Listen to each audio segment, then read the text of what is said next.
Welcome to Burlap Teachers. Enjoy the video.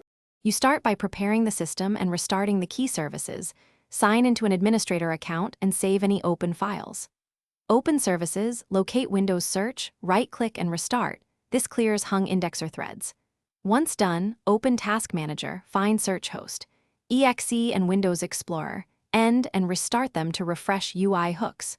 These steps target the service layer that powers the bar, so make sure to run as admin. This avoids permission-related failures and gets you into the deeper fixes next.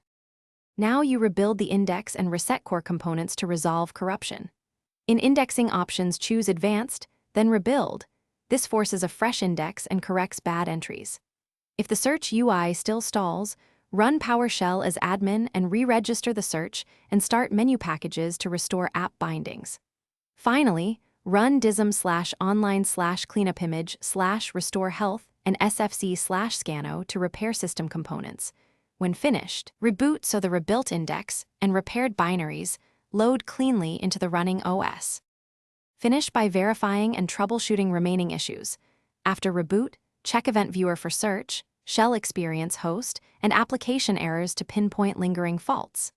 If errors indicate profile corruption, create a new user and test search there. This isolates the problem quickly.